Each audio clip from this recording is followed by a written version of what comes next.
Well, welcome to the first edition of Counterpoints in 2023. We're happy to see everybody today. Ryan, how you doing? Good. Happy New Year. Happy New Year to everybody out there. So Ryan is rocking the Andrew Ross Sorkin look right. today.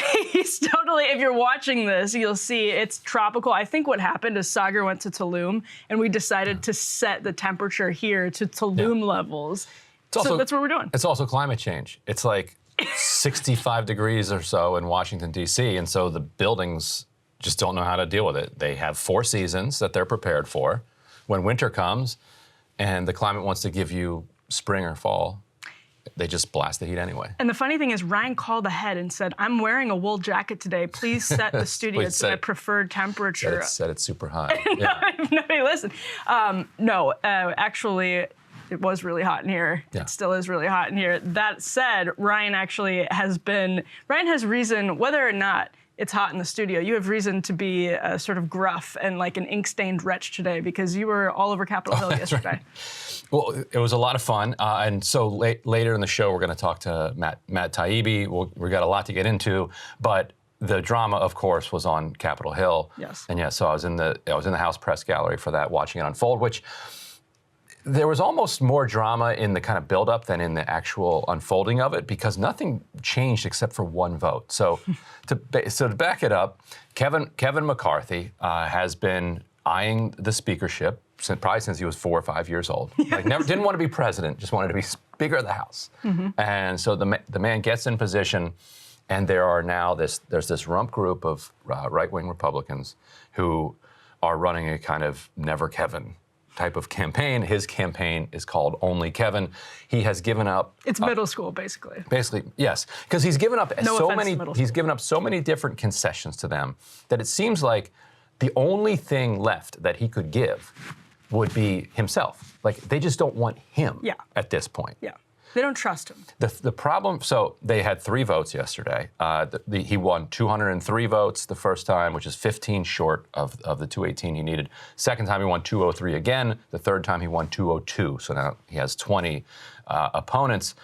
So at this point, it's very hard to see what his path is to the speakership. Yet at the same time, the opponents don't have a path to victory either. So they're just kind of staring at each other. They adjourned. They didn't have to adjourn, but Democrats agreed to adjourn last night, and all the parties agreed to adjourn. So now they're going to do it again today, still with no path forward. You were talking about how kind of Tucker Carlson, who, if anybody's going to mediate this, maybe it'd be Tucker Carlson, threw out some ideas. What was his take on what McCarthy's path is? Right. So Tucker obviously comes on at night after all of these negotiations had failed, basically, and said, all right, how about this? Kevin McCarthy agrees to release all files related to January 6th and agrees to put Thomas Massie in charge of this church-like committee into the intelligence community that Kevin McCarthy has promised to convene. Personally, I'm fine with both of those points. There's a question, though, as to whether, and you probably had a chance to chat with some folks on the Hill yesterday, that's enough to say, to your point, they're already saying we don't trust Kevin McCarthy. The problem is not, so it's like, how much more stuff can we get from him? Because he made a concession on one of the biggest possible things that he could concede on, which is called the motion to vacate. It sounds like a dumb procedural beltway thing, and it is, but it's hugely consequential because it's what ousted John Boehner. It's what Mark Meadows used to force John Boehner out of leadership years ago. Nancy Pelosi, the shrewd tactician that she is, immediately was like, hell no to this, got rid of it. They wanted to bring it back. Kevin McCarthy agreed to bring it back, meaning 5 members of his caucus could basically at any time be like, bye, and stage a coup, which is a huge concession from him. They've also, from the perspective of the establishment Republicans, that was just a massive concession. He's agreed to having an impeachment hearing for Alejandro Mayorkas. One thing he told me he wouldn't do in September, he then, by the time December rolled around, was like, yeah, let's do it. He's given them a lot, and they have a lot to be happy with. They should really be taking the W, but because it's more about personality than policy in this case, they think personality is policy. Because it's more about that, nothing is going to satisfy it. So does the Tucker point satisfy it? I don't know. Right now, with Tucker saying it rather than McCarthy saying it, maybe that makes it a little bit easier for them. Can we put up A5, actually? Because this has Kevin McCarthy basically saying that he's talking about Matt Gaetz here, Yeah. And Matt Gaetz and others, that they basically attempted to make the same deal that Tucker is suggesting. So let's roll A5 here. Last night I was presented the only way to have 218 votes if I provided certain members with certain positions, certain gavels, to take over the church committee, to have certain budgets.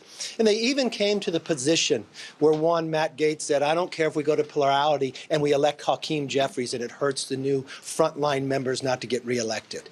So first of all, he's talking about the church committee there, which is this subcommittee that would have investigatory powers, basically a deep state committee. Now, the church committee is a reference to Senator Frank Church back in the 70s who exposed all sorts of malfeasance on the part of the deep state, if you want to call them that at the time. I don't know if that term was much in circulation at the time, but he exposed all sorts of different crimes that the CIA, FBI, other elements of the kind of government apparatus had been committing, post World War II up through then.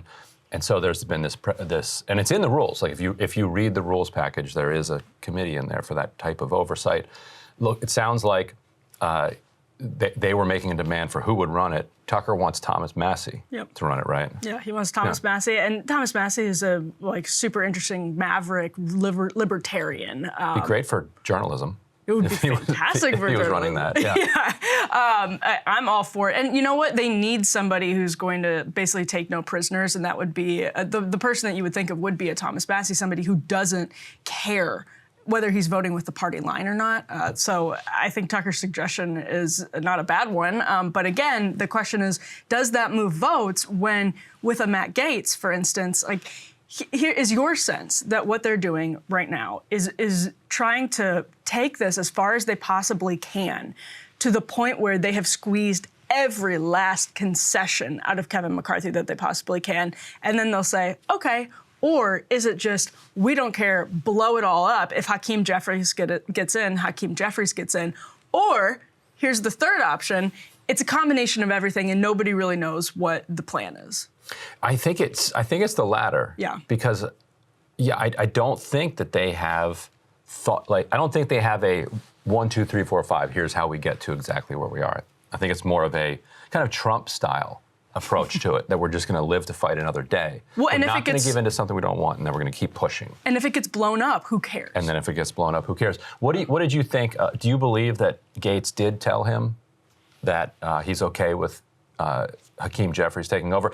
First of all, that's not going to happen. Mm-hmm. Like, it's basically impossible for that to happen. Right. It'd be hilarious if this clip is being played in a couple of weeks when Hakeem Jeffries is speaker. It's virtually impossible for it to happen.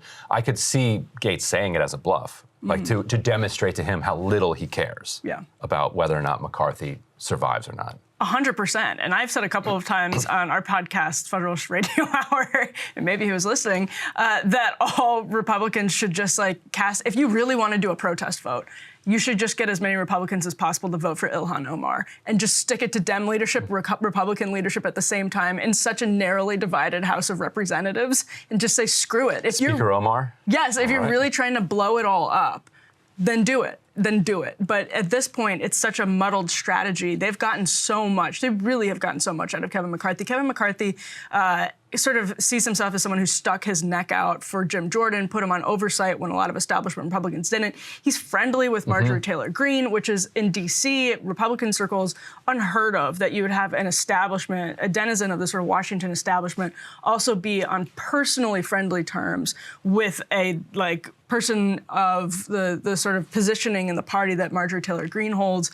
And I think he was really more confident because of that. I don't think he was ever perfectly confident, but because it was always like this. It was always, what are they going to do? They're going to throw bombs, and that's exactly what they ended up doing. But they really have a W to take. The W's on the table.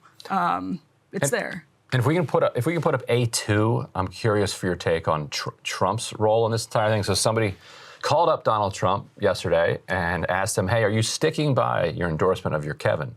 That's one of his best nicknames, my Kevin.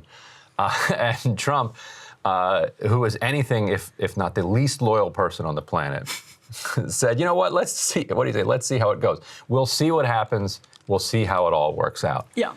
So does Trump have a role in all of this? It sounds like, according to him, he's got some of these renegades calling him, maybe some of the others calling him, maybe Mike Kevin is calling him. Or does he just not have enough juice left to move the needle inside the Republican conference? I don't think he's moving the needle inside the Republican conference, which is very interesting, actually, to watch, because that was the expectation, is that Donald Trump would be sort of the kingmaker. But he's really been on the sideline of this particular battle. If he had, again, positioned himself differently, if he weren't, for instance, attacking pro-life voters on Truth Social this week, it may be easier for him to, like, actually have a say right now, but I think they're doing most of this of their own accord, and that's what's particularly interesting. Now, Kevin McCarthy, something interesting about him is if you contrast his relationship with Trump with Paul Ryan's relationship with Trump. It's totally a study in contrast, and like he learned from Paul Ryan. That's something I talked to him about. He learned from those kind of mistakes. He let Paul Ryan go before him, take the arrows, and then sort of realized that maybe there was a different way to do this. And that's one of the big differences between the two of them. It's one of the things that helped him build relationships with people like, say, Marjorie Taylor Greene. And so he's been shrewd about it, but after January 6th, their split, seemed to be not great. And I want to get to the intrigue with Matt Gaetz and AOC on the floor in a second, but I'm curious for your take on this split between Boebert and Marjorie Taylor Greene, because Greene has been kind of pro-McCarthy for a while. Yes. In December, she was tweeting like, look, McCarthy has promised to impeach Biden if there's evidence to impeach him, and she listed all her reasons why they should work with the Kevin that they have rather than try to get a new Kevin. Whereas Boebert, to this day, is still resisting him. Are they anything of a squad? Have they ever been? What's their situation? How did they get to a place where they're kind of publicly attacking each other over this strategy? Yeah, I think this says way more about the Freedom Caucus than it does about Kevin McCarthy, because again, the Freedom Caucus has in the past been extremely successful because they have been tightly knit. They've been able to sort of rally around the cause of opposition to leadership, opposition to the establishment, which is a really strong unifier. That's something that the Squad has kind of grappled with as well. There are always interesting parallels between the Freedom Caucus and the Squad. But the fact that they're on a different page about something like this, I think it shows that this is not a clean litmus test. If you vote for Kevin McCarthy here, it doesn't mean you are, as Republicans might say, a squish or not. It's not that clean litmus test, even though some people are trying to make it into one, because for people like Lauren Boebert, I think she sees her cost-benefit analysis. She's saying, I can get, first of all, a lot of attention, a lot of publicity, and sort of be seen as a star in the same way that Mark Meadows and Jim Jordan became stars in the fight against John Boehner. I think she sees this moment as that. And Marjorie Taylor Greene sees this moment as saying, well, I can consolidate support. I can really build on my support with McCarthy, my relationship with McCarthy. I can win a lot of points right here for future negotiations on policymaking down the line and maybe get more W's out of it from that sense. So I think it's just two sides of that coin. And you've seen members taking swipes at Lauren Boebert saying, when you can win a deep red district by more than like 50 votes, then you can come here and dictate to us, how we ought to run things. But until then, no thanks. And so the intrigue that did break through, that we did learn about, was between Matt Gaetz and Alexandria Ocasio-Cortez, if we can play that video here. So basically, Matt Gaetz literally crossed the aisle, goes over, talks to AOC, because apparently he believes, actually, that AOC runs the Democratic Party. That's not just something like he hears on Fox and that he says. He maybe actually believes it to be true, and I love that in him. There's some hope there. That's actually true. But so he walks over. There's a lot of speculation about what they said. I reported in The Intercept, we could put that up here, that basically what Matt Gaetz was saying was that, hey, Kevin McCarthy he's been making a bunch of threats against us, and he has been telling us that he believes he's going to be able to get a deal with Democrats, that enough Democrats are going to vote present, that it's going to allow him to win with his 202 or 203 or 205 or even 210 votes. And so therefore, all of you people who are fighting me are out on a limb here, and you're going to get annihilated, once Democrats start to fold and kind of bail me out of this jam. Then AOC tells him, I don't think that that's the case. Right. Then she goes back to party leadership, and I think you can see it at the end. saying, I'll get back to you or something like that. So she goes back to party leadership. She's like, look, there's no bailing out of Kevin McCarthy here, is there? Because McCarthy's telling his members that Democrats are going to bail him out. And the party leadership tells AOC, no, absolutely not. Like, he's on his own. Nobody here is voting present. Nobody here is leaving. Like, that was another wishful thinking thing that started circulating kind of from the McCarthy camp, that Democrats were just going to get bored and leave. Right, which lowers the threshold. Which then would lower the threshold, which to me suggests that they're out of plays. Like, if they're just hoping that Democrats are going to get bored, like, that's not how legislating tends to work. But although we're in uncharted territory, who knows? So what did you make of Gaetz kind of using AOC to get intel from Democrats? Well, it was a great report because everybody on Twitter, I mean, this was so many people on Twitter were speculating what happened, wondering what happened. And Ryan's like, oh, I got this. I asked Gaetz, I asked her. She's the only one that responded. Yeah, no, it was really interesting. And so I think that's also to the point about them being out of plays. There's reporting suggesting right now that's the play for today. That's one of the plays that Kevin McCarthy is perhaps banking on today. Just run out the clock. Getting Democrats to vote present, which lowers the threshold so that he doesn't need the 218, that you can bring it down. And that there's precedent for that. I mean, didn't Nancy Pelosi win with 216? Yeah. So it's not as though that's a crazy idea. And maybe if you're a certain type of Democrat, there's logic to be had in manipulating and maybe taking He'd have to give. What would he give? Debt ceiling? I mean, what would There's a lot he could give. But it hasn't really been on the table so far, so I don't know exactly what it is. But like debt ceiling is a great example. There could be something like that. There could be committee stuff.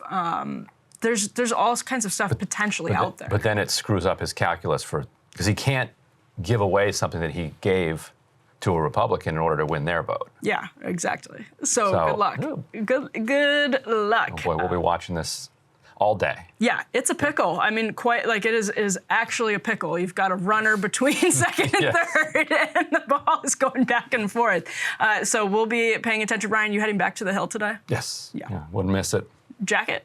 Oh, yeah. You actually can't be there without a jacket. That's right. Yeah. All right. Well, there was also big news yesterday on the Twitter front because we had another Twitter files dump. Matt Taibbi, as Ryan said, will be with us later in the show. He had sort of a two-part Twitter files dump yesterday. We're going to start with the first part here, which I think personally contained one of the more interesting revelations of the entire, one of the more important too, not just interesting, but one of the more important revelations of the entire Twitter files disclosure process. Let's start with B1 and put the tear sheet up on the screen. There you see the headline from Taibbi's Substack, Why Twitter Let the Intelligence Community In.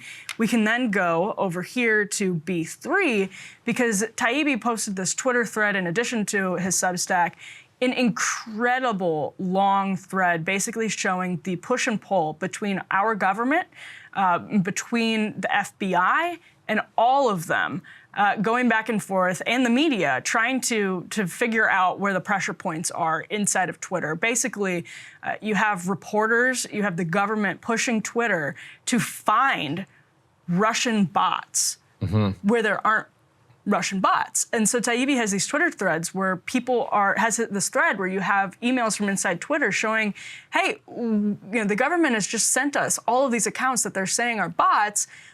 And Mark Warner is telling us we have to go find the Russian infiltration of Twitter. And inside Twitter, they're telling, constantly keep pushing reporters to Facebook. This is really Facebook's problem. But they're also saying, listen, we can't find this. This is not what we have on our end. And why I thought that was so important, if we could put B4 again on the screen, personally, I thought it was so important because there's this line from an email where it says, reporters now know this is a model that works. That's an email from inside Twitter. What do they mean by that? So they're saying, given we've now suspended all accounts, we will take a hit in the press that moves from BuzzFeed to more establishment publications. We'll work to contain it. So BuzzFeed's working on a story. This is an email from someone inside Twitter. Relatedly, we can expect more investigation of accounts that are tangentially associated with the IRA handover to the U.S. committees, buoyed by academic brand names. Reporters now know this is a model that works. And a model as in for reporting a story, a format, like we found a bot. they didn't take it down. We told Twitter about it. They took it down, and boom, we have a story. Or basically, we can either we can fabricate a problem inside Twitter based on maybe one bot account, or based on allegations that are fuzzy from the intelligence community. We can sort of fabricate a story and then force it to become a story by making Twitter respond. And that's a model, I've seen that happen all the time. Like, I see that as a broader model of cancel culture. It happened a lot in different spaces. Right, yeah, because you cancel this bot. Right, powerful people realized that it could be exploited, and they were happy to exploit it. So Twitter, terrified of the PR backlash, has to respond to this because they see BuzzFeed working on the story. And this actually happened over at The Federalist, and a reporter at NBC News said that our comments were in some way like beyond the pale, even though there are plenty of websites that have comments beyond the pale, and went to, I think it was Google Ad Services at the time. Google Ad Services is basically a monopoly, and said, what are you going to do about this? And Google was like, oh, well, maybe we'll have to kick Federalist off of our ad platform, because a reporter went to them and fabricated this entire news cycle. And it's just a waste of everyone's time. But it also shows how I think powerful people have exploited the media, and how journalists have allowed themselves to be exploited in the service of really powerful government and business interests. And so we do know that there is this little sub-covert agency, whatever you want to call it, the Internet Research Agency. The IRA. Basically, a Kremlin-type operation. The same, very similar to what a lot of other governments do. I think Russia's probably, Russia and the United States, China probably on the leading edge of this type of thing. But for all of the investigations that have been done, they seem to have uncovered a couple $100,000 worth of spending on Facebook, which when you compare it to a multi-billion-dollar presidential campaign, is really hard to see as anything significant. If somebody pitches you or me on a story and we say, well, how much are you spending on this campaign? And they were like, well, $150,000. Like, yeah, no. Like, sorry, like we're covering much more important things than that. So it wouldn't even be worth a single article, probably, unless it was Russia that pitched it. We're like, actually, that's illegal, so we'll do a little story about how you can't legally do that. Yeah. But what's interesting, and if we could put up B2 here, this is the one I found really fascinating, where you have a Twitter employee saying that the TLDR is that, quote, we have found suspicious accounts which demonstrate our investigation strategy is working. However, we see no evidence of a coordinated approach. All of the accounts found seem to be lone wolf type activity, different timing, spend, targeting less than $10,000 in ad spending. And so what they're saying there is that they actually are finding, plenty of bots. And there's no necessarily a shortage of bots, but they're not able to find that this is coordinated state activity, which you can find, and they have found with others. Right. If it was, it would be clear that it was. So these particular bots that were getting flagged were not. And it just seems like both the senators and the House members and the intelligence community, some of them I think were operating in bad faith and wanted to impute this, these campaigns to Russia. I think others probably just see Russia everywhere, and so believed it. And then others, I think, watch their mentions fill up with trash and criticism, and everybody just assumes it's a bot. Like, everyone who gets criticized. Because it's a cope. Yeah, it's a cope. Everyone who gets criticized online is like, clearly that's a bot. There's no real human Shut up, bot. Who could read my take and find it objectionable. Sometimes I think Ryan is a bot. Right, yeah. If I'm objecting to something you're saying, then yes, totally. People always think that their opponents are bots. But they think they're state-coordinated bots. What they forget is that there is money to be made by producing what we called in 2015 fake news, which was literally fake news. Yes. Getting written in Romania or somewhere, Moldova. Like, you won't believe which 70s child star has cancer. Or like 4 bodies found in Hillary Clinton's trunk. Yeah. And it would be abcnewsgo.com or something like that. And it would look like an ABC News site, but it wasn't. Yeah. And then you would then buy ads. Those Moldovans would then buy ads on Facebook and Twitter, because the money that they could make by going viral was more than it would cost them to make ads. So it was just a business proposition. And so that's probably what they're finding here. Less than $10,000, lone wolf type stuff. what they realize is that they can just set up a fake website, write outlandish things that the American news consumer will gobble up. And the way that they get over the hump of not having a legitimate news operation is they would spend money on Facebook or Twitter, just a small amount of money just to get it moving, and then hope that it would go viral. And so that is a problem. Like, that's something that I think all of us would prefer is not part of our discourse. Yeah. But it doesn't mean that this is Vladimir Putin doing this. No, and it was Democrats conflating a serious problem with something that was, I mean, questionable at best, to push reports in media, to push reports all over the place. And it's just a great look back into how, I think, paralyzing for Democrats the specter of Russian collusion was for such a long time. Yeah, and it's the macro version of what we were talking about. You always think that any critic of yours must be a bot. Well, they lost an election. Yes. We couldn't have been rejected. Like, it must be all bots. It was exactly that. Yeah. And Hillary Clinton, to this day, uses the Russia collusion cope. Yeah. And I think that's completely true. And it's a good glimpse. The documents Taibbi released it was sort of like a time machine. Like, I'd been transported back to 2017. And you were in the throes of this obsession. And it's another great reminder of how the fevered freak out over Russian collusion really, really deserved a whole lot more skepticism from reporters like the ones at BuzzFeed, who carried water for Mark Warner in this case and for Democrats in Congress, rather than taking both sides of the story here, Twitter's side, the Mark Warner side, and maybe adding a little skepticism of both sides. And Matt had a second thread and a second piece that we're going to get into later in the show. And so former FTX founder, the disgraced Sam Bankman-Fried, arrived in court yesterday. Let's roll some video of that. Sam, how you going to plead this morning? Come on, guys, today. Take the hold. You're going to end up falling. I got to get in. I got to get in. Guys, that's it.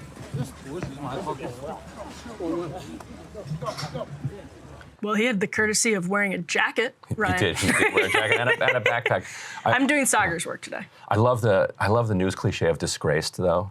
It goes into every piece of copy. It's like, it just becomes part of your name. Disgraced Intercept DC bureau chief. Disgraced Intercept DC bureau chief. One day, I will get there. If you live long enough in this business, you wind up the disgraced. Someone will call you disgraced. Absolutely. Can't wait for that. So what stands out to you from the video and from SBF's decision here to plead not guilty? Backpack is classic. He's keeping it real. Yeah. So he kept it real by going strapping. Yeah, two straps, right. Unafraid. So he goes in there, he pleads not guilty. Two of his underlings, including his former girlfriend, have turned state's evidence and are now going to testify against Bankman-Fried. Caroline Ellison, she may face up to, 5 years or so, which suggests that if she was willing to plead guilty and plea for 5 years, that they have enough evidence that her lawyers were able to persuade her that she was looking at decades if she didn't do that. And so therefore, is Bankman-Fried looking at decades, you think? I would think so. Absolutely. And there's a big question mark here as to when he's pleading not guilty. I'm curious what you think of this. What does he think? How does he think? If Caroline Ellison has flipped, and all indications point to that's absolutely what's happening, which means, by the way, other people probably will be very eager to cooperate as well. What on earth does he think he can argue against all of that? Well, maybe he can get some charges knocked down. Maybe there's some type of guilty plea that he can enter, but he can't.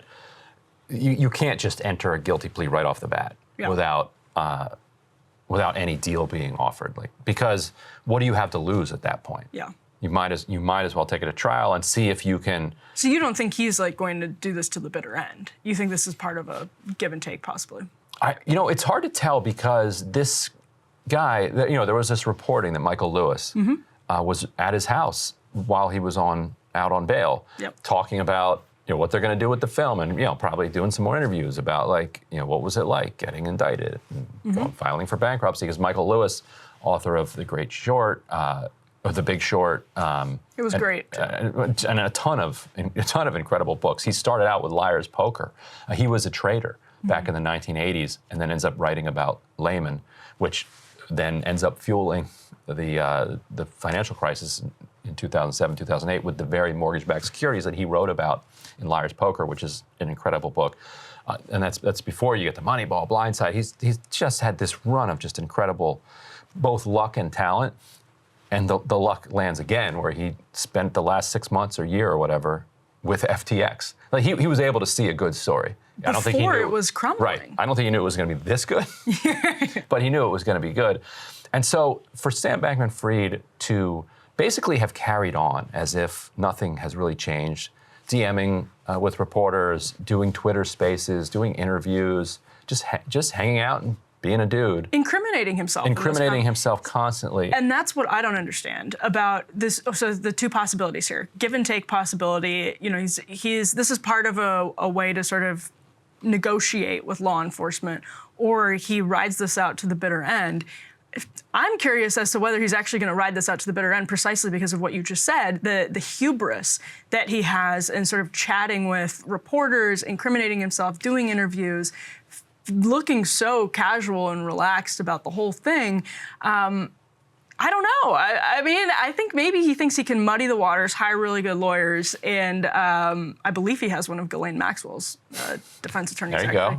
And just work his way through the situation because the law has been too loose around crypto, period. That it's not, is the law actually there to say this is a slam dunk for decades in prison? I don't know.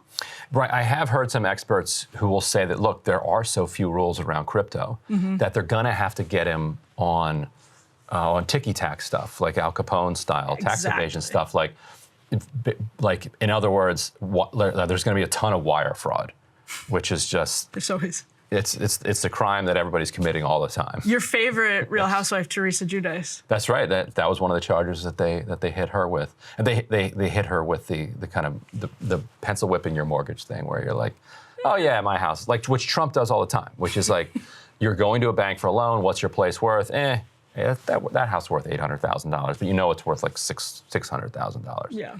And actually it was her husband doing it. So she got railroaded.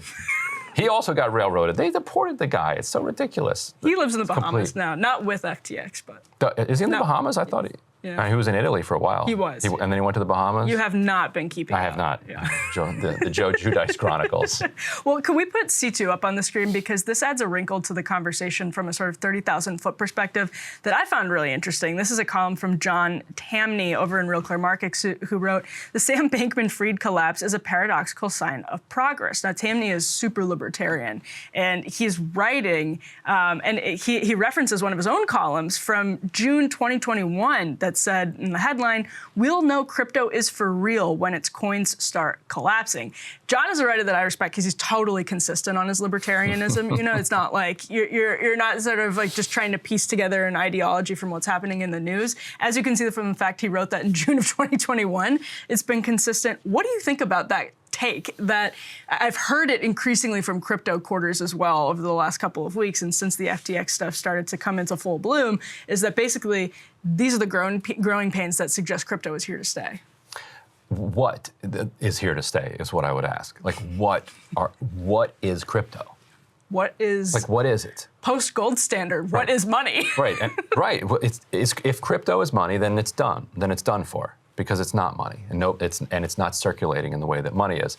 If crypto are securities, which that they're now being regulated, or they're now being hinted at being regulated as securities, that means a security as in basically a stock certificate that represents a company. Okay, what does the company make? For a while, you can say, well, it's this blockchain technology that's going to revolutionize everything. And then it reveals actually the blockchain technology isn't actually that great, and nothing that super innovative about it.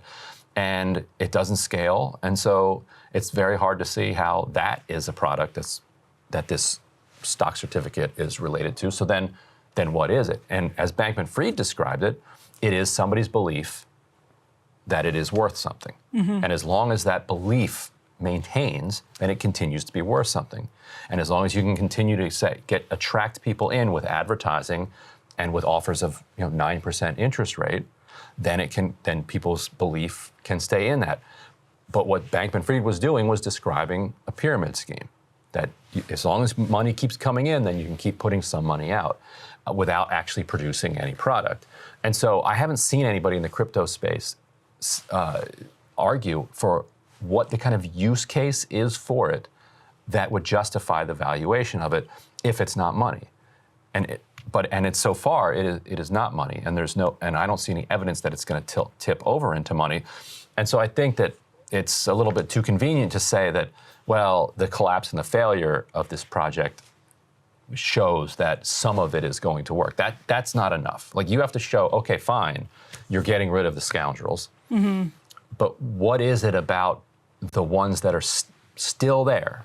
Like, what fundamentally is it about them that is going to survive a tight money situation and that is producing value to society, which then translates into wealth? Because you have to have some value.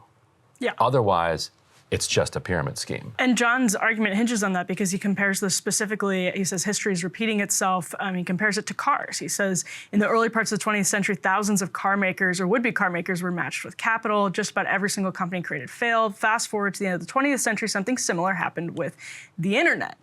And to your point, both of those are predicated on a tangible service. Right. Especially cars. I mean, that's even more obvious, but the internet in ways that were maybe hazy. I just combined fuzzy and hazy into one word at the time, but are now very clear to us, the tangibility of the internet as a product. So yes, if you're trying to add crypto into that mix, it's easier to see what the difference is. One of these things is not quite like the other. Right. Pets.com might have been a ridiculous company that wasn't worth $100 billion, but you can imagine a website that sold pet-related products as being a company that made money. Yeah, it's a service that people will buy. Yeah, probably. I mean, that exists now. I don't know is it Pets.com? What happened to Pets.com? But I don't know, what did you find anything in that argument to cling to? No, I mean, crypto folks. It just forwards to PetSmart. Oh, Pets.com forwards to PetSmart. That's really funny. Yeah. No, I mean, I think I always enjoy the sort of sincerely argued devil's advocate point to media frenzies, because it's not a point anybody's making in the media, but I think in other sectors of the economy, perhaps like social media, for instance, where the bubble might be popping, it's an argument that's sort of well worth considering, that maybe this is growing pains, that, it's hard to see the forest for the trees when you're in the middle of something. So, but no, when it comes to crypto, again, it's very, very hard to say where all of this goes. Maybe there's a remote possibility that this turns out to be correct. I agree more with you. I think they kind of tried to make a forest without trees, and it turns out you need both, and you can't have one without the other. Yeah.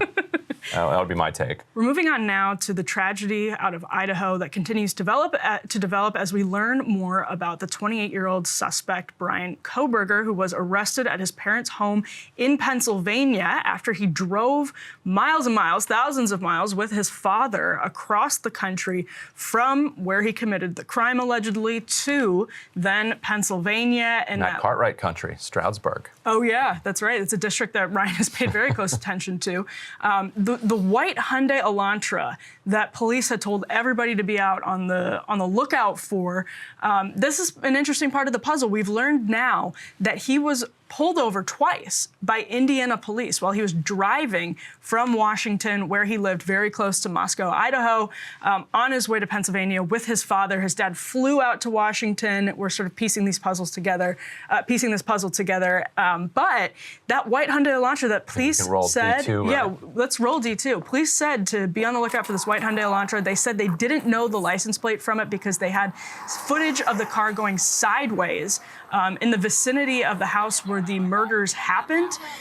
They didn't know the license plate number. It turns out that Indiana police pulled that car over with Kohberger and his father in it twice for traffic questions. On their trip back from Pennsylvania, that car was in the driveway of his parents' house in a gated community in Pennsylvania when he was arrested just several days ago. Indiana police again say they did not have the information about the license plate and about that car. Obviously, there are many, many Hyundai Elantras from that time period. I think it was 2013 through 2016 out on the market. It's too generic, but they say that license plate wasn't available in mid-December when they made these traffic stops. So again, you have a situation incredibly frustrating. I can imagine for the families where this guy was driving across country with his father. We know he was a criminology student. He has a master's degree in what is it, criminal studies or criminology from DeSales University. We're learning more details about his life. Ryan, these new developments are just peeling back predictable layers of an onion. And there's obviously a lot of intrigue surrounding this. He appears to be a pretty textbook case of a suspect in a tragedy like this. What do you make of it? What he says he looks forward to, or his lawyer says that he looks forward to exonerating himself. But the way that he got arrested, raises real questions about, about our current approach to DNA collection, and the way that government authorities are able to access that DNA database. And so it turns out that it wasn't that he himself had done an Ancestry or 23andMe or whichever the ones that are more willing to give up. Yeah, we can put D1 there. But there was some relative of his great-grandfather or something. Basically, like you were saying, all you need is a close relative. So if you're out there saying, like, well, this isn't a problem for me because A, I don't commit murder, and B, I've never submitted my DNA test anywhere. Well, hopefully you don't ever commit murder. But also, it doesn't matter if you have submitted your own DNA to 23andMe or any of these sites. It's out of your hands now. It's out of your hands because if somebody in your family, and we're talking distant family, somebody that you've never met would qualify for this, they were able to then track the DNA that way. And so the article that you were mentioning raises all of the privacy implications of this. And I wonder if this is something where the horse is out of the barn. It is. What kind of rules at this point could you put in place? Because you also have government authorities, including Chinese government authorities, who get around kind of court orders, subpoenas, and other restrictions on civil liberties by just straight up buying it. So they'll say, hey, look, this is for sale. Like this evidence is for sale to the public. Yeah. So this is just like us reading your tweets. If you put your tweets out on a public timeline, then we're going to read those. Now there are actually restrictions on whether the FBI is able to collect and analyze them. They're not supposed to do that. They can read them, but they can't collect and analyze. Whatever. The point is that once all of this stuff is in the public domain, governments are just going to exploit access no matter what the laws are. Yeah. And then the further problem becomes every victim of this, so to speak, is the least sympathetic person you could possibly imagine. Of course. Like assuming that the allegations are true, this is somebody who killed 4 innocent people for as absolutely deranged, no reason. And so to then say, well, it's a shame that the way he was caught. It's a shame the way it doesn't make you sound like a very sympathetic actor in the argument. And it doesn't move the chains in policy world at all, period. And that's how you get to 1984. What member of Congress are you going to get to stand up at this point? Yeah. Well, and this is sort of famously used in the case of the Golden State Killer, but my colleague Evita Duffy, who wrote that article that was up on the screen, she actually reminded me of another case. She writes, in 2019, GED Match helped solve the assault case of a 71-year-old woman who was strangled while practicing the organ alone in a church. Per GED Match's terms of service, the site would only share users' DNA with law enforcement in the case of sexual assault or homicide. Since the Utah victim was not sexually assaulted and survived the attack, GED Match was not supposed to share users' data to solve the case. However, the company's founder decided to hand over DNA data anyway. The offender was subsequently caught, and GED Match users' privacy was breached. And again, what do you do to put the genie back in the bottle? Right. Absolutely nothing. There's nothing to be done in that case, period. And how do you argue against it? How do you argue? It's the same difficulty. It's similar to the difficulty people have in defending free speech, especially in the sort of social media climate where there's so much like finger pointing and there's so much bad faith argumentation. If your champion of free speech is, let's say, the ACLU, for instance, used to put out press releases about defending the rights of awful Nazis to march in Skokie, Illinois. They don't want to come anywhere near that stuff with a 10-foot pole anymore because of we exist in the social media world. Right. Yeah. Who wants to make the case that, well, hey, look, this woman was only nearly murdered. Right. And not murdered according to your terms of service. You should not have, allowed access to this DNA. Yeah, you look like a ghoul making that argument. And if there isn't a kind of cultural respect for the value of privacy and for civil liberties, then you don't have anything to stand on. You don't have anything to embed yourself in when you're making that argument, and you just look like a freak. Yep. Yeah, and tragically, this story looks like it's headed straight to the sort of true crime books, like the stacks of true crime books that have been written, but in a way that is, I think, sensationalist and overly sort of drenched in intrigue that distracts from the victims and is more focused on the suspect who may eventually be convicted as the killer himself, because it's such a crazy story. You have a criminal justice student or criminology student who's studying serial killers, studying murder, is on Reddit, we now know, asking survey questions to people who have actually been in prison about sort of topics like these. So it's headed straight in that direction, being one of the sort of infamous serial killers that deserves really no part of the infamy, no part of the fame in the infamy question at all. Although the person seems, the twist being the denial. Yeah, well, that'll be which quite maybe just a weird case of mistaken DNA identity. Who knows? But it certainly doesn't seem that way. It doesn't seem that way. They've pinpointed, according to police. This is according to police. They have pinpointed location data, and they've pieced together. They say they've pieced together a pretty plausible explanation of how it all happened. You can't do 4 murders anymore with iPhones and with your Easy Pass and everything else they've got on you, and then to get nailed with the DNA on top of that. Yeah, so if you were thinking of doing 4 murders, I would suggest you don't do them because you're not going to get away with those anymore. Well, that's one of the interesting parts of this is they say again that, and I have no problem whatsoever with true crime intrigue at all. I mean, I love it myself, but there are obviously. I thought you were going to say I have no problem with. I love murders. committing crime. Yeah, yes. No.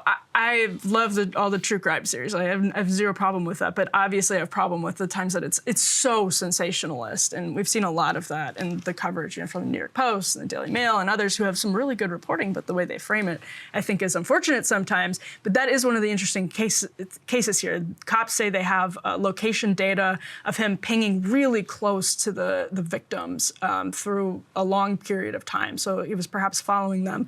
They also say, though, that perhaps he was wearing gloves in a grocery store. Yeah, gloves. That should protect you when your phone is trying to get onto the Wi-Fi of your victims. Right. As long as you've got gloves, you're going to be fine. There was some effort made while he was following them to conceal his identity. All of this stuff is preliminary, but certainly a case that will follow, especially the DNA angle. But prayers go out to the victims' families and the entire community, small community that has just been totally uprooted for weeks. Not only are 4 lives ended, 4 families changed forever, the entire community will reel from this for decades. The school, yeah, absolutely. All right, Brian, what are you looking at today? I love asking this. What is your point? I don't have any point today. Yeah. No, my point today, I'm looking at the Unusual Whales, who runs a great Twitter account that has been exposing in real time, along with a lot of other great reporting that's been done. Business Insider made it, I think, didn't they do like a year-long investigation into this? And finally pressure has been building on Congress to do something about it. And then Nancy Pelosi kind of just sabotaged the talks at the very end. and step down as Speaker. Now, Kevin McCarthy has sworn that he is going to ban this. Like, he said this to kind of embarrass Pelosi. So we'll see. If Kevin McCarthy does become Speaker, we'll see if he does this as one of his first acts or not. So I wanted to run through. Unusual Whales put out its annual report on 2022 spending. If we can put up that first element there, 2022 stock trading report. And so I think he runs through a lot of the numbers and has a bunch of kind of helpful little bars that we can talk about here. So first of all, it does appear that I think two things combined to reduce the amount of trading that was done in Congress. I think one is the public condemnation of it, that it just became kind of the juice not worth the squeeze anymore. But also, when the market is receding, you're making less money, you're less inclined to play around in it. Everybody thinks they're a genius when the market is rising because their trades are all paying off. And then people quickly realize that they're not geniuses at all when the market is retreating. And we're going to get to how Pelosi's family lost 20%, which actually lost to the market, which is fascinating in a minute. But we put up this second one. So that what that shows you right there is that the amount of trading went down. And so for the next one, it goes to here, that one right there. This compares the total value traded by members of Congress. One of the few people that increased significantly the amount of trading, Ro Khanna, who I think his spouse is super wealthy, and the spouse trading gets thrown into this as well. That's the case with Pelosi. Her husband Paul is a literal trader. Like that's his job. And then you have Josh Gottheimer down here after Michael McCall. Josh Gottheimer, who we're going to get to later, traded $64 million in options, buying and selling call options. But here he's down from 133 million in trading down to 52 million in stock trading this year. Rick Scott, not surprising, right? That he's one of the biggest traders out there. Bill Hagerty, that one surprise you? No. Then Tommy Tuberville got himself caught up in some really sketchy trades. I guess nobody has kind of confused him for a stock market genius either. It's like, wait a minute, Tommy, where'd you get these ideas?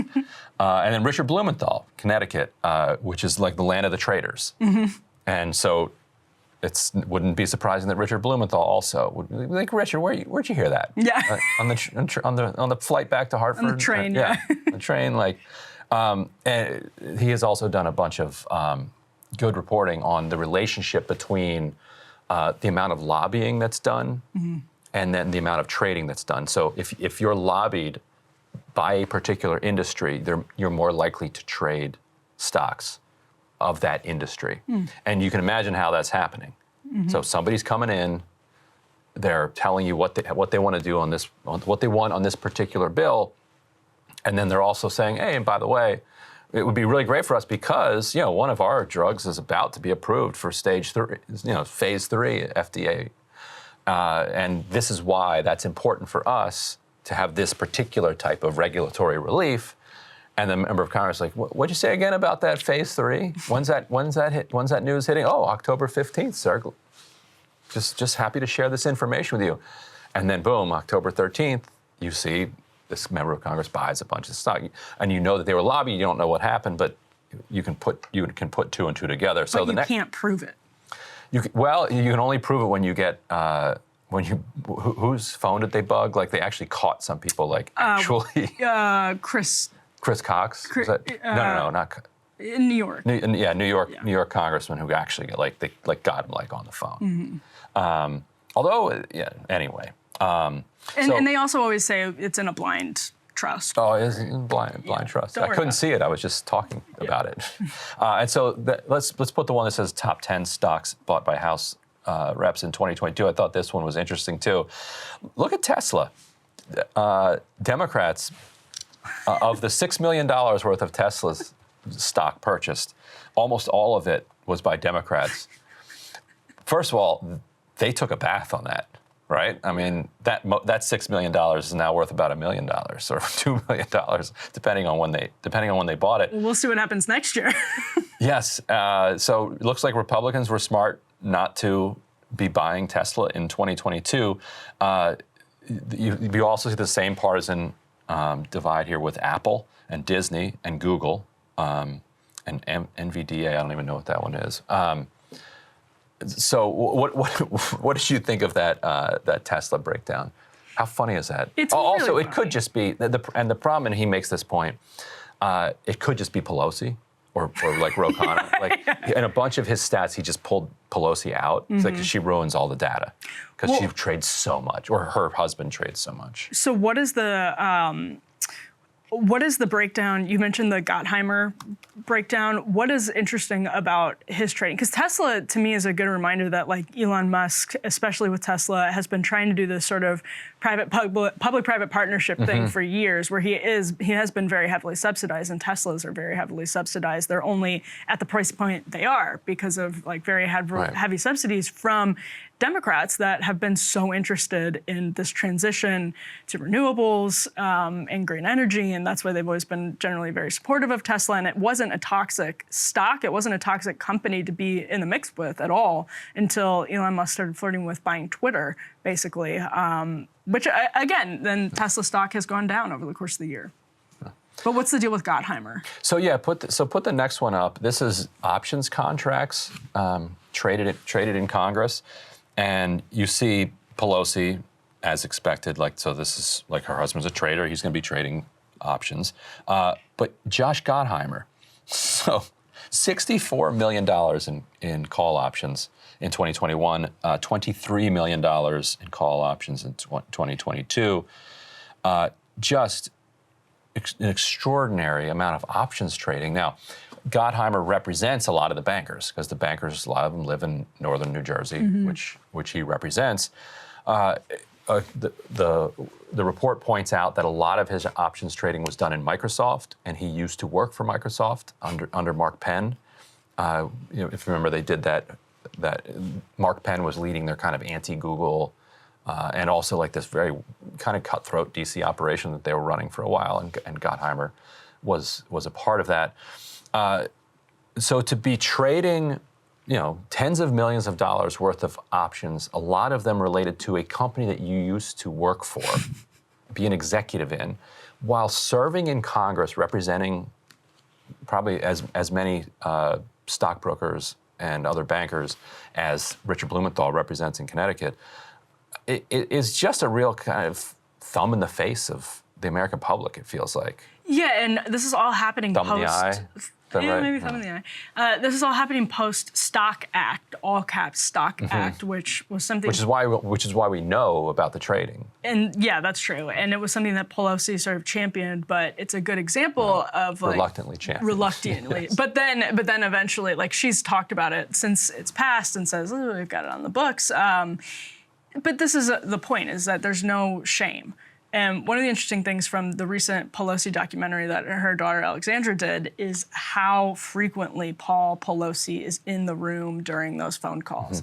There's no connection made at all to this, of course, in Alexandra's documentary, but if you put two and two together with this topic that we're discussing right now, and you just see how often he's in the office, how often there's business in their condo, there's business in the car, he's always around, and there's no possible way that you can have the Stock Act, sure, but unless you totally ban trading, which Kevin McCarthy can say he'll do, I don't believe anyone is going to ban trading, but unless you ban trading, if spouse trading too, I don't see how you can truly make this fair, because I mean, you just look at that. He's there everywhere. He's hearing everything, and if you're a smart trader, you can figure it out. And we know, although they lost this year. Although they lost, so yeah, actually put up this next one. This is average stock returns in 2022. And can you break down why that doesn't just sort of negate the question of corruption? Well, right, just because you failed at getting rich in one particular year, and also it's the appearance of it. And I think that's all you need right there. I think the public sees members of Congress trading stocks while also having power over the economy and over these companies as wrong. Like, whether they're beating the market or losing to the market isn't really the point. The point is that it just looks wrong and it erodes faith in Congress. Now, it turns out that they also do beat the market. And so as this one shows here, this is matched to basically like a Standard & Poor's index, which was down 18% over the year. So everybody was losing money here. But Republicans beat the market by 4.64%, and Democrats beat the market by 3.7%. Pelosi, and actually, if you take Pelosi out of that, then Democrats did much better, because Pelosi lost 20%. The Pelosi's lost 20% over the year, while the market lost 18%. So they underperformed the market by 2%. But the fact that year over year, on average, members of Congress are outperforming the market, I think is all the proof you need that they have inside information. You've met these people. These are not geniuses by any stretch of the imagination. Very stable geniuses. Very stable geniuses. And if they can beat the market, then they have some information. Obviously. And Unusual Wills is often good, as well as pointing out what committees they're on. And Peter Schweizer's done really good reporting on that, too. It's just like the most obvious thing in the world. Run through the last two really quick. This is worth exploring. If anybody watching feels like digging more into this, these are some breadcrumbs. These are the best traders. Mike Kelly, a Republican, 239% gain, matched to or beat against the SPY. And then David Trone, who's one of the richest Democrats. He's the guy that owns Total Wine, which is, I don't know how national that chain is, but it's at least in the Mid-Atlantic. It's this like Walmart-sized liquor store. Yeah, I've been in one once, and it just blew my mind. It's incredible. Yeah. It's Total Wine. It's not totally wine. Right. There's also beer, and if the state allows it, liquor. And then if you go down, you see other people who did pretty well, aren't they? Aren't they lucky? And David Trone, I guess, feels like he deserves this because he also has spent something like $10 million every election cycle. His was the, I think his was the like most expensive primary ever, up until Sam Bankman-Fried dumped an insane amount of money into a losing district. And so he has spent an enormous amount of money to be a member of Congress. Maybe this is just his way of getting a return on his investment. Get some of it back, there. yeah. Well, that's why it was a good investment. And then finally, some more breadcrumbs for people if they want. These are the top stocks purchased by Congress with the largest gains since Russia's invasion, and these are a lot of weapons makers. Of course, unsurprisingly. Of course. So you don't think McCarthy is going to follow through on his promise to do this? No, I think the Stock Act is the best template of how Congress takes care of these things. It's a sort of symbolic gesture that takes a tiny, tiny step in the right direction while also shielding people's ability to continue corruption, because that's all they're capable of. That's all they have the will to do. So if you can package something that doesn't really, because this is so existential for so many members of Congress, like you said, return on investment, this is considered, they make, compared to all the donors they spend all day talking to, and the community business leaders they spend all day talking to, they're making south of $200,000 a year from their congressional salary, and they feel like they're entitled to more. They got to feed their family. Why am I in this room with all these rich people who are, sucking up to me? Exactly. Yet I have less money than them. Just feels wrong. Yeah, or they, in general, have a lot of money to play with, and they're sort of the entrepreneurial type people that say, I've got this money, I'm gonna play with it, I've got the information, I'm gonna play with it, but it's always just been considered, that $200K a year isn't enough for me, so obviously I'm going to make money somewhere else. It's really an existential part of their lives. So no, I don't, you would take like a Thomas Massey as Speaker of the House to get rid of that. Yeah, and I wonder if they feel like they deserve it, in the sense that, let's say a member of Congress is having dinner with somebody that they've known for a very long time, but the person that they've known for a very long time is the head of an oil company, or the head of a construction company, or head of a pharmaceutical company. And they're just so comfortable in their power that they forget that the reason that that person is friends with you and the reason the person is buying you dinner and the reason the person is telling you these things about their company is that they're trying to corrupt you. Yeah. And maybe it just becomes very difficult to see. They also might just not care. It's a little They're like, both I'm just going for the grab. Yeah, I think some come up with justifications for it, and others just shameless, don't care. Yeah, I think, yes. I think if you're a total narcissist, you might just think, oh, it's because they love me. Yeah. I'm just such an interesting person. Yes, I'm so good at my job. Anyway, what's your point today?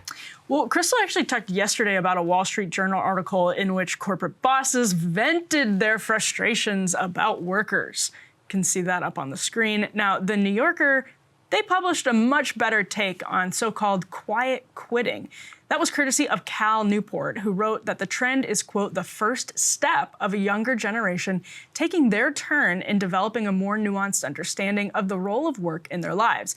These two positions from the Journal and the New Yorker are actually entirely related. And I actually don't doubt, let's say some fraction of the workforce is actually getting lazier. Can you blame people, though? American work culture has absolutely created immense prosperity. That doesn't mean it's perfect. Plus, when the labor market benefits workers and inflation is high, obviously people are going to demand more, especially when they know they can get a job that perhaps involves working from home with a flexible schedule. And hey, technology is making some folks very rich. Technology that is making some folks very rich is sapping others of their will to live, let alone to work. One 26-year-old British man told Common Sense last year, quote, the lowest possible quality of life you can have with the internet is still kind of tolerable. It's not absolutely awful. You can sort of exist in that. And there's nothing to give you a kick up the butt because it's not the worst thing. All right, so the labor force participation rate among working age men has dropped a lot. It's gone from about 94% in 1948 to 84% in 2015, with most of the drop actually happening since that period in the mid-60s. Women's labor force participation rate, meanwhile, has actually doubled over that same time period. As Nicholas Eberstadt told the Fifth Column this fall, quote, for every 25 to 55-year-old guy who is out of work and looking for a job in 2022, there are 4 guys who are neither working nor looking for work. But we needn't go too far down that particular rabbit hole. Are people really getting lazier? And if so, is that even morally wrong or logically irrational? As Helen Mirren said on this week's great episode of 1923, what could humans possibly do with all of the leisure time new inventions like the washing machine and refrigerator have given us in the last century? Well, let's check back in with Cal Newport over at The New Yorker.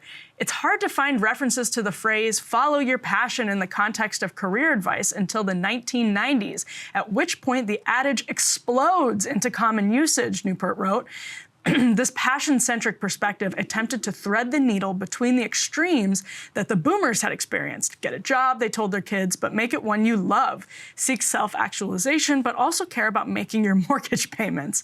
Newport added, quote, before we heap disdain on Gen Z's travails, we should remember that we were all once in this same position. For me and my fellow millennials, Newport wrote, it wasn't that long ago that our own parents shook their heads at our confident plans to run an automated business from a laptop in Tulum. Now, I didn't plan that while Sagar was in Tulum, but I kind of think it's funny that that's where he is right now. There's a lot of debate over the relationship between wages and productivity over time. Jason Furman and the folks over at AEI say it's not a big deal, and that, quote, greater productivity growth holds the potential of being the most powerful source of sustained wage growth across the income spectrum. Productivity inputs, though, are getting harder to measure as the common 8-hour workday with that hour lunch break fades away. Hourly workers are not immune from this. If a boss sends a text message or an email at any time, pretty much everyone is expected to respond. You could be at a pool party, you could be at the gym, but your phone is always there, and that means there's always the possibility of a dramatic request or a minor request, but it's work-related nonetheless. And that is no small thing. It's not a matter of checking your phone for 3 seconds and just shooting off a quick reply. It is the psychic toll of never, ever disconnecting. And that's not whining. It's a very real thing. For people with Zoom jobs, the luxury of flexible schedules means monitoring email and doing little bits of work here and there when you're with your family or just trying to decompress at the end of the day. Screen time is bad for our health. We know that. And jobs require more and more screen time in formal work hours, 9 to 5, and outside of them. It's almost impossible impossible to add up all the little seconds here and there people spend working when they're not technically working. So yeah, some people might throw in the towel and others might get a little mad. Plus, Americans are working more hours, more weeks, and even small things like lunch breaks are declining. We have the data on all of that. To my conservative friends, it's worth saying we don't necessarily need new regulations so much as we need fair interpretations of labor laws, defensible labor laws that are already on the books. Not many people paid attention to it, but in the fall, the NLRB issued a memo that announced an investigation into, quote, unlawful electronic surveillance and automated management practices. As the NLRB said, quote, under settled board law, numerous practices employers may engage in using new surveillance and management technologies are already unlawful. The board pointed to several provisions in the FDR-era NLRA, National Labor Relations Act, that are potentially being violated. And crucially, they wrote, electronic monitoring and automated management are not always limited to working time. After the workday ends, some employers continue to track employees' whereabouts and communications using employer-issued phones or wearable devices or apps installed on workers' own devices, read the memo. And even before they continued the employment relationship begins, some employers pry into job applicants' private lives by conducting personality tests and scrutinizing applicants' social media accounts. This means work is now absolutely everywhere in a way that it never has been before. It's an incredible blending of the private and personal, just as Newport suggested Gen Z is experiencing. Of course, that's going to change employees. Of course, it's going to change everything. And it renders employees' problems reasonable in a way that many employers are not yet willing to accept. Ryan, of course, there's this sort of libertarian fantasy of a world without an NLRB, but the National Labor Relations Act, I think it's from 1935. Some of this stuff is clearly, as the NLRB saying, already unlawful. There are laws against this on the books. And when you have in the Wall Street Journal article that Crystal highlighted, you know, the Home Depot guy raging against laziness, there's just a much more productive conversation to have than scapegoating lazy Zoomers, when actually, if they are lazier, maybe there's a lot of pain, cultural pain, economic pain that could be causing that, and then maybe there are a lot of them who are not lazier, you're just demanding an incredible amount from without even pausing to think how things have changed. Right, and the system has been built for generations on basically the threat of starvation and death being the thing that motivates you to work, motivates you to get into, why are you going to work at Home Depot? Well, because if I don't work at Home Depot, I won't be able to eat, won't be able to have health insurance, and I'll die in a ditch. It's like, and that has been enough of a stick, you know, for many people to get them into the workforce, because dying in a ditch, starving to death, not fun things. Mm-hmm. But you shouldn't also then expect people to love it. Yeah. And to be fired up at work and to be like racing, you know, to make sure that the potted plant section looks just as perfect as it could for the next customer that's going to come in. If the Home Depot CEO actually wants to incentivize people to care about what the potted plant section looks like, you know, he could incentivize them by bringing them in to the profits that Home Depot is being made, but they don't want to do any kind of worker control of the workplace, and they don't want to bring democracy into the workplace. They want to fight any union that's going to lead in potentially that direction, or just, you know, bringing a little bit more toward workers. So the complaints to me fall on deaf ears. It's like, if you really care about motivating these workers, why don't you offer them the thing that motivated you to work, which is that you can profit by your extra labor. Yeah. If you don't profit by your extra, if you want extra work so that you can profit more. They don't see it as extra work, right? They're just like, we all worked hard, we all worked these crazy hours, but I don't think they realize that what you were doing in the 80s is completely different. And I haven't worked an hourly job in a really long time, but I imagine, say, if you're working at Home Depot, not on the corporate side, but that if you're, you know, with your kids at the pool on a Saturday, there's still work stuff that could potentially come into your phone, to your email at any moment in a way that, you know, didn't exist with beepers and the big brick cell phones back in the 80s, back in the 60s. And that takes a toll on people, especially when you're expected to be firing off different emails or working on scheduling hours. That's work. It's work. And at the same time, take Home Depot, for example, if you're somebody that works for this guy who's calling you lazy publicly, what have you seen over the last couple of years at your workplace? A relentless investment in getting rid of you. Like if you go to Home Depot now, the chances are that you're going to be checking yourself out because they have gotten rid of as many checkers as they possibly can. They're making a very conspicuous, visible effort to get rid of as many workers as they possibly can. Yeah. And then they're going to complain that the ones that they haven't been able to get rid of yet are not invested enough in Home Depot. What it really shows you is that there is no relationship between wealth and intelligence and merit, because anybody like this guy's clearly an idiot. Like if he can't see this, or he's just lying, then well, I mean, I think yet he is still a billionaire. So there's clearly no connection between wealth and like the ability to like understand how the world works. Yeah.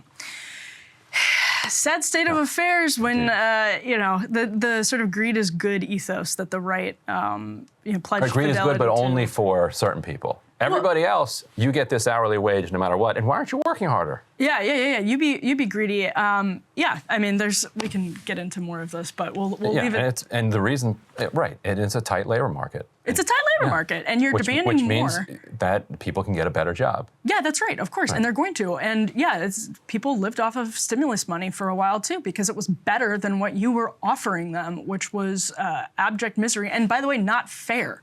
If your expectations are not fair, if you're engaged in unfair labor practices, as the NLRB is sort of finger pointing and say, we know this is happening, we're looking into it, then people are going to drop out of the workforce and maybe go into the gig economy or do underground addiction. Work. Yeah, exactly. All right, well, we are going to be back with Matt Taibbi. We're looking forward to breaking down his recent Twitter file scoop. That's coming up next. We're excited to be back now with none other than Matt Taibbi. You should check out taibbi.substack.com, TK News over there. Matt, welcome back to Counterpoints. Thanks for having me on. Of course, we're really excited. We talked earlier in the show about sort of the first dump of the two-part jump yesterday. There was so much information. We want to talk to you about the belly button, and maybe we have a picture of the lovely illustration of the belly button. Twitter and the FBI belly button. Now, Matt, you had a thread on this on Twitter. You had a post on it up on TK, which was excellent. Can you start just by telling us, while people are looking at the lovely graphic, what the hell the FBI belly button is? It's actually really interesting. I know that picture is gross and kind of off-putting, but in a way it kind of should be, because one of the things that we were focused on with these documents is trying to figure out the architecture of how information flowed to and from the government with Twitter. And what this thread is really about is how Twitter didn't really want to work with certain agencies for a variety of reasons. They had political disagreements. They thought the State Department, for instance, was too Trumpy. And so they were putting up a front about how many different agencies they wanted to give away their chief moderator's phone number to. And ultimately, they settled on a system where everything went through the DHS and the FBI, and there's a passage where the FBI agent says, think of us as the belly button for the USG. Mm-hmm. So information is essentially, and there's another passage where the agent says, the FBI will take care, we'll handle federal and the USIC, and DHS will know what's going on in all the states. So that's how they did up the information. The moderation request came in on the federal and international side through FBI, and domestically through the Homeland Security. And you also talked about this one back and forth around people who were retweeting or zero hedge articles or something, because Zero Hedge had been banned, but then people are still sharing some of the information, and they said it led to, quote, another flurry of disinformation narratives around the time Zero Hedge had been speculating on the origins of COVID, whether or not it was a lab leak or natural origin. So what's going on with it? Like, are they zeroing in on Zero Hedge at this point, and then trying to make sure that there's nothing emanating remotely from them? And what else did you find around this area? So I think this came from a report by the Global Engagement Center, which is like the fledgling intel arm of the State Department that nobody's ever heard of. It was founded in the Obama years under Hillary Clinton. I think they wanted to make basically like the State Department version of the NSA. And so it's kind of the weak sister of the intelligence community. And they issued a report in February of 2020 that basically identified a whole bunch of actors as potential cyber threats. And one of their criteria was sort of arguing that COVID might have come from a lab, or retweeting news about Zero Hedge being banned from Twitter. And what this really offers you a window into is how government agencies decide that this or that account is suspicious. Like, they have all these crazy criteria. Everybody thinks it's super sophisticated. It's not. It's really stupid. Like, in another area of these reports, they're talking about anybody who retweets 2 or more Chinese diplomats is now suspect for spreading Chinese disinformation, and that included like the Canadian military, like a CNN account. So this just gives you a window into how they're making those decisions. I think it also gives us a window into how, and this was another thing your earlier thread yesterday reported on, how reporters promulgate and fuel so much of this cycle. Your earlier thread, something like reporters now know this model works. That was an email from a Twitter reporter or a Twitter staffer. What did you find as it relates to this question in terms of reporters fueling and working with the government agencies, basically in service of censorship? Yeah, so I find this part fascinating. Maybe only other reporters find it interesting, but you might remember back in the WMD episode, there was this famous thing involving Dick Cheney and this thing called stovepiping, where Cheney would reach into one of the intelligence agencies and grab raw intel that hadn't been vetted, would feed it to a news agency or a newspaper like the New York Times, and then would go on a show like Meet the Press and say, hey, did you hear about that New York Times article? And exactly the same process goes on here. Basically, you have, either a government department like the Senate Intel Committee or some private researcher that's connected to the government that goes through a reporter and says, here are a bunch of suspect accounts we think are Russia linked. And then they will go to Twitter and say, we think these are Russia linked. Will you take action on them? Do you have any comment? And Facebook, not wanting to take the political hit, might suspend a few accounts, and then instantly they have a headline like, Facebook uncovers with our help, Russian influence. And that's what the Twitter staffer was talking about, that this is a model that works. As soon as you get somebody to sign off on the idea that this or that account is Russia linked, you have an automatic news story. And they did that over and over again. And what's really interesting, I thought, in these documents is you see the Twitter staffer saying, this is going to happen to us over and over again. And it did. I also wanted to ask you about this Yoel Roth email that's number 17 in your thread, which I think actually kind of exposes the divide in such a profound way. And it's Roth referring to the DHS and FBI as apolitical.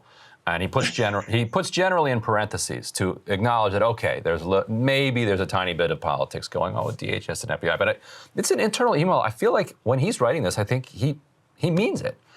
And the problem with this GEC, and you can talk a little about what GEC is, to them that was political. So what do you draw from the fact that, and let's assume that he means it, that when he thinks of the FBI and DHS, that he sees them as apolitical.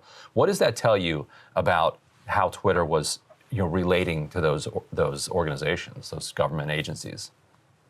Well, clearly, I think they brought themselves into a place psychologically where they were able to comply with really this unbelievably incessant stream of demands from agencies like the FBI and the DHS to eliminate certain accounts. They justified that on the grounds that all of these things were legitimate threats. They were legitimately dangerous. We legitimately had to worry about what he called major risks, which included, I guess, Donald Trump getting reelected. So when they were presented with an agency that was politically not in the same place as they were, and it happened twice that year, actually, I didn't mention this, but also that summer, they refused to go along with a Pentagon program that involved the Army making fake accounts to cover up for drone attacks. They decided that a more Trump-leaning government agency was, quote, political, and the FBI, DHS, NSA, CIA, all those other agencies were not political. So that's how they justified dealing with all those moderation requests. But I think it's pretty transparent what they were doing, and I think people will see it that way too. And follow up on that real quick. Go for it. How does that relate to what you found? How does that relate to Li Fang's story? Once Trump was in, can you, what's the connection between Li Fang was on our show a couple weeks ago talking about what he had found in which Twitter was kind of whitelisting a bunch of Pentagon bots and Pentagon accounts that were doing propaganda around the globe and around drone strikes. Did they at some point then you found pushback against some of this? Were they going too far? Yeah, and Lee even wrote about that. The pushback came in June of 2020. It started with Facebook, actually. Facebook was the first company to say no, and then Twitter kind of followed their lead. But essentially, the Pentagon, and we can put Pentagon in parentheses because this really, we're talking about the NSA in some cases, they had been creating local foreign language accounts so that if, for instance, you did a drone strike in a foreign country where they speak Arabic and there were lots of local news reports saying, oh, they blew up a hospital and all these kids died, suddenly you would see a flurry of fake accounts that would say, oh, no, actually, it wasn't that bad. There were no serious casualties. And guess who that was? That was us doing that. Right. So those were what we call information operations. And they've been going along with that for years. But the Pentagon had not had a good relationship with Twitter dating back to 2017. I was told this explicitly by somebody in the defense community that they had been basically ghosted by Twitter dating back to like the middle of 2017. Finally, in 2020, the companies banded together and decided not to do this anymore. And that story didn't come out until 2022. You might remember it from earlier last fall when it came out in the Washington Post that they had uncovered a U.S. information operation. It was actually a Pentagon operation. It's really interesting. One thing from all of the reporting that's happened during the Twitter files to see how much business is conducted over email and Slack. I mean, one thing that's always plagued journalists, forever, basically, is that nobody puts things in writing. This is all phone calls, or in writing they say we need to move this to a phone call. But so much of this was happening in writing and was etched in so-called digital stone, maybe. But Matt, have you seen any effort? I'm sure there are a couple emails where it's like, let's chat over the phone, or I think I've actually even seen any of that. But have you seen any effort as you're going through these tens of thousands of emails to move conversations to phone? Not that I'm in favor of less transparency, but did they really just think that this was kind of in a vault and was not a liability for them to be talking like this? They clearly thought that. They were extremely cavalier in what they were doing. There are moments where they say maybe this is more of a phone conversation. They also, and this is one of the things that came out in the second thread yesterday, the quote-unquote industry call, which is involved Twitter, Facebook, some other and a whole bunch of other companies, and then the DHS, FBI, Director of National Intelligence, and then there were a bunch of other agencies that were sort of auditing. They were in listen mode only. All that was going on in Signal, which is an interesting question because some lawyers have raised to me the issue of, can you really send things in encrypted fashion, or can you send documents that are timed to disappear, which is what happens through the FBI's teleporter program. If you're a government agency, you're supposed to be recording everything, right? So that's interesting. Like they had, I would say on the whole, really terrible OPSEC on all this stuff, but in some cases, they're using methods that I'm not sure were legal if they're government agency endeavors. So that it's interesting on both fronts. Yeah, that happened here in D.C. Government officials were communicating over Signal, and they had to stop that because it's not appropriate. And so well, that raises a lot of questions. I'm sorry to interrupt, but you had thousands and thousands of moderation requests coming in via Signal and Teleporter. And, I'm not sure how much of that is ever going to be retrieved. And is that okay? I'm not sure, Yeah, and so you and the other reporters working on the Twitter files have been accused of "quote unquote" cherry picking, and I saw that you responded to that in one of your recent newsletters. Can you elaborate on your kind of response to that particular line of attack? First of all, I don't even know what that means. Like, as opposed to what? The absolutely perfect, even representative sample of humanity that you see on other news channels. What are they talking about? And if you see an email in a sea of emails where it says, "Hey, we're the FBI. All the reports that come in from the U.S. intelligence community and from us will go through our channels, and the Homeland Security is going to handle all the states." You're not going to pick that cherry? Like, as a reporter, I don't really understand what they're arguing here. Yes, of course, we're taking the interesting stuff. But if you want to argue that there's some other email somewhere that says, "Oh, we're not doing this," I would feel ethically obligated to put that in there. I haven't seen that. So that's why I'm feeling confident in publishing this stuff. But there isn't really like a contra argument that is not appearing in these emails. One thing that people have said, because I reported this initially, there were requests that came from the Trump administration, and we're honored. I was told that pretty solidly by former executives, and I felt obligated to report it, but I haven't seen it in the email record. So that's why people aren't seeing it. It's just that I don't have it in writing. That is really interesting. And I really recommend folks follow your Substack too, TK News, because it's been helpful in sort of fleshing this out even more. Just great reads over there, and hope you're able to get some sleep, Matt. Thank you both. Of course. All right, well, that does it for us on Counterpoints today. Ryan, fascinating reporting from Matt. Yeah, I wish every company would just open up its archives. I know. And let people in. One of the interesting things I've seen is that Elon should have just dumped all of this WikiLeaks style. Yes, we would all love that from every major corporation, especially publicly traded ones. But it gives me a lot of confidence when you have Taibbi and Li Fong going through all of this. And really, even though you can have these accusations of cherry picking, flying back and forth, you can tell based on what's included that it's a good faith effort to really pull back the curtain on what's happened at Twitter. Yeah, and like I said, people should check out our interview with Lee because he talked about the process that they go through in order to do the reporting.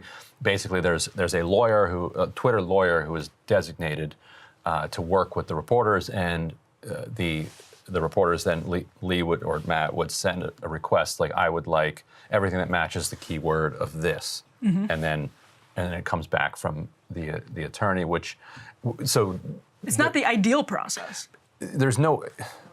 You can imagine why a lawyer at a company would say, we're not just going to allow a keyword search. Yeah. And because there are privacy laws around different personnel stuff, and also that's not what they're necessarily looking for anyway. They're not trying to get into people's performance reviews or other super personal stuff. They want the exchanges that are of public importance. Right. So yeah, it wouldn't. It's not perfect. You'd rather have journalists have complete and unfettered access, but that just doesn't exist absent a kind of a hack or a leak like Edward Snowden style type of dump. And even with those, news organizations didn't dump everything that Edward Snowden obtained. Yeah, and it's fascinating to watch the Washington Post, call people like Matt conservative it's just like dismiss everybody. They changed that. Did you see that? They did. Yeah, they corrected it. It was like a little insult. Yeah. How do you like that? That's an insult. Yeah, I mean, hey, it's been an insult in the corporate press for a long time, but it's just their cope and it's their scapegoat, and but it shows you that they don't want to give the credibility to genuine left-wing journalists that are doing this reporting because they want to somehow excuse it as being biased or cherry-picked, when in fact, again, Matt and Lee have absolutely no incentive to carry water for Republicans or for the right, period.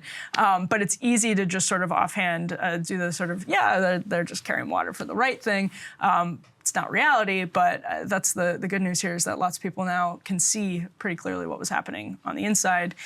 Also, I just noticed, speaking of seeing things pretty clearly, that Counterpoints is now Counterpoints. Look at that nice, clean no logo. Friday, We'll probably be with you not just on Fridays in the future. Stay tuned for more information on that. We're excited to keep going.